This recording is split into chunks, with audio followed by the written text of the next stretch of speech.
Ay po. Ay, nahiya ka eh. First time po, sorry po. Ako din first time pa to. Ako din, first time. Sana all. Ilan taon ka na, ma'am? 42 po. Okay. Kayo po? 37. Matanda po ako sa inyo, kuya. Okay lang po. Wala pong asawa. Wala. May anak. Meron, dalawa. Sa akin po, 3. Pero malalaki na sila. Yun din sa akin. Opo. Saan probinsya, ma'am? Opo, sa Batangas. Kayo po? Surigao City po. Oh, layo pala.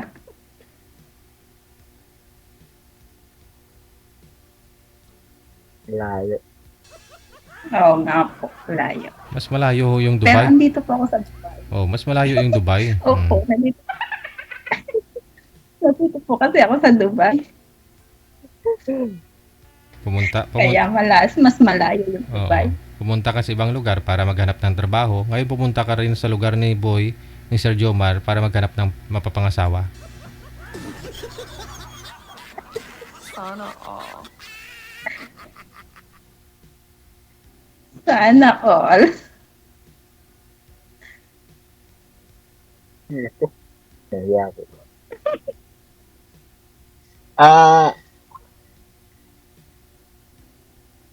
Ano hanap ko sa lalaki, ma'am? Lalaki, ma'am? Ano po? Anong hanap mo daw? Anong hanap ko sa lalaki?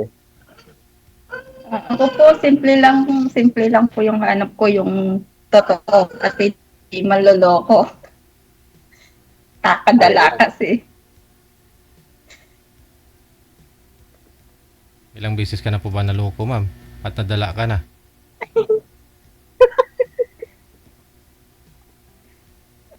Dalawa na po. Una sa unang asawa, tapos nagka-boyfriend, ganun pa rin. Hindi sila makatiis. Naghahanap ng iba. Kasi malayo ako.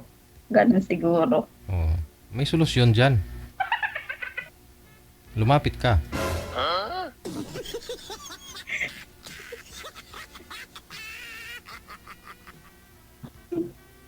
Kaya nga, Huwag ka na mag-abroad, ganon. Kailangan lang talaga ay, hindi naman po Hindi Pwede. naman po pwede na focus lang ako sa lalaki. Kasi may mga anak naman po na kailangan buhayin. Kaya nga, maghanap ka ng lalaki na kaya kayong buhayin para di ka na mag-abroad, para hindi kayo maghiwalay. O yun, pag nakakita po ako ng lalaki na kaya kaming buhayin, mag-ina, yung tanggap ako, tanggap ang mga anak ko, pwede. Pwede. Pwede hindi na mag-abroad. Ayun, yun ang alamin natin ngayon, no? Kung kaya po ba kayong buhayin ni Sir Jomar na hindi mo na kailangang mag-abroad. Mas ba kayo, buhay naman na kayo, ma'am eh. Nagsasalita nga eh. Wait lang po, may tawa. Uy, natawag daw. Sino kayang tumatawag? Maka-boyfriend Wait mo, lang ma'am? po. Hindi po. Nanliligaw. Manliligaw din. Ayun lang, baka nanonood ang manliligaw. Patay tayo.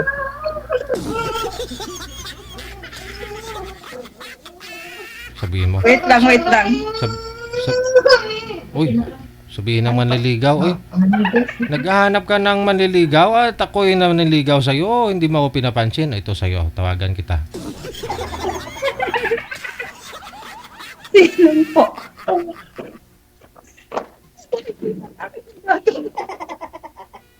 Yung mga manliligaw kasi na sa tingin mo, hindi naman papasa. Huwag mo nang paasahin pa. Uy, bawal po yung bata. Wait lang po. Wait lang na, nagising yung alaga ako, sir. Wait lang po. Oh, ano yan? Wala ka na sa alaga mo. Wala ka na sa manliligaw mo. Wala ka na ho sa bago mong kilala. Wait lang, sir. Nagising yung alaga.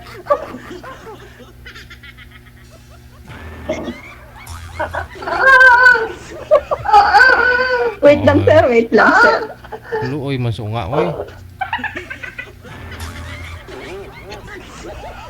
Wait lang, sir. Papaalam muna ako, sir. Wait lang. Oh, sige. Ipapaalam mo muna.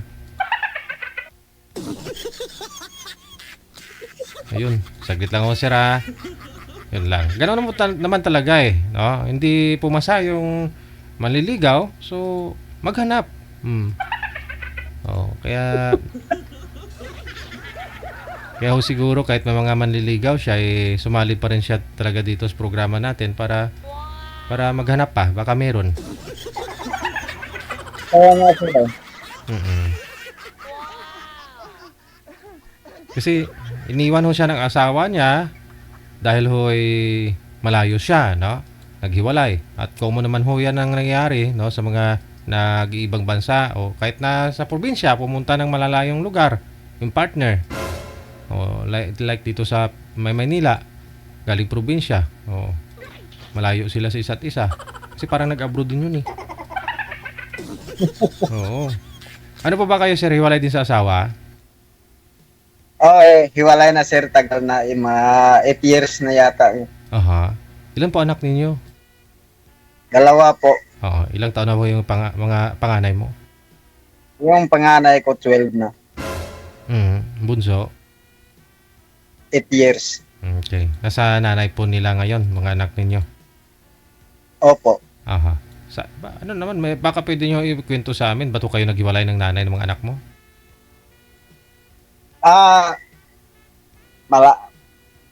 Malayo ng kwento. Dati yung Nag-abroad? pinakasama ko, nagpunta siya ng Qatar. Aha. Oo. Nag-abroad din, ganun. Opo. Kaya pala. O tapos, sinong ko? Siya, ikaw? Iwan ko po, hindi ko alam sir. Kaya sa ako, wala man akong ginagawang masama. Aha. Pero anong dahilan? Ba't kayo naghiwalay sa tingin niyo po? Focus naman ako sa pamilya sir. Aha. Ano pong rason, sir? Siyempre may dahilan o yan. Ba't kayo naghiwalay? Iwan ko po, yun ang hindi ko alam sir. Hindi mo alam bakit kayo naghiwalay. So nung inalam mo sa kanya, hindi niya rin sinasabi. Sino nang nakipaghiwalay? Siya po ba o ikaw? Kaya po, Siya. pag hiwalay namin sir, doon ko sa Davao. Malayo ka rin sa mga anak mo, ganon. Opo. Tapos, Trabaho ko sa Davao. tapos yung mga anak nyo naiwan sa side niya. Opo. Tapos si misis mo nasa Qatar na time. Opo. Okay. Pero nung bago siya mag-abroad, no? Bago siya umalis, pupunta doon sa Qatar, okay yung usapan, okay yung pagsasama ninyong dalawa. Opo. Okay. Alam ko na. Ano kayang rason, no? Gusto ko lang malaman, no, kung sa'yo talaga manggaling, no? Ano yung rason. After po ba noon, hindi na ka na nagka-girlfriend? Hindi na po. Ngayon ka palang naghanap. May mga nililigawan naman po kayo. Wala po. Wala talaga. Okay. Tagal ko na napanood yung program. Ngayon ka lang, lumakas ang loob mo, no? Na sumali, ganyan. Opo. May closure naman kayo ni misis mo. Nag-usap kayo tungkol sa inyong dalawa, sa mga anak mo ninyo. Paano kinabukasan ng mga anak natin, o ganun. Anong usapan nyo? Wala na po. Wala talaga. So, naghiwalay lang kayo basta-basta, na-block ka niya, hindi na kayo nag-usap. Opo. Hirap nun, ha? Kasal po ba kayo? Hindi po. Hindi. Okay. Nagsusupport naman po ba kayo sa mga anak mo doon sa kustudiya ng mga ng pamilya niya? Yes. Okay. Alright. So, anong hanap niyo po ngayon sa isang babae? Tulad niyo rin po ba, single parent? Masabi mo natin na single ka talaga kasi wala ho yung mga anak mo sa'yo. Although na nagsusupport ka doon sa mga anak mo, pero ikaw lang ho kasi mag-isa ngayon, di ba? Opo, ako lang. So ano hanap niyo po? Yung pwede mo pakasalan, makakasama mo sa hirap at ginawa, sa namit kag sakit.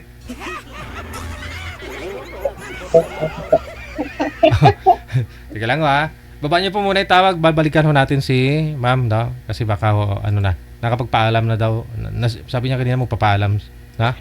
Baba niyo muna, sir. Cancel niyo muna. Baka ho, ano, baka si girl na ho yung hinahanap ni boy. Okay. Pakasalan. Sana all. Okay. Hindi na talaga sinasagot manager, Ma'am Ella. Nagising daw po kasi yung alaga. Siguro sa kakatawa niya ng tawa, narinig na na bunggaw ang katulugon sang bata. Manager, hindi na ho online si girl. Oh, sabi niya magpaalam lang daw, baka ibigay. Oo. Oh, baka yung bata ayaw lumapit dun sa mga kasamahan niya. Ganon, ha? Sige. No, Sir Jomar, connected na rin po kayo sa isa't isa. Tuloy-tuloy lang ang usapan, ha?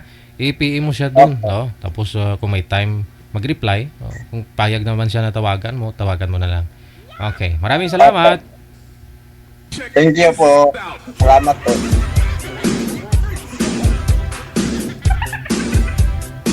Banatan mo dong.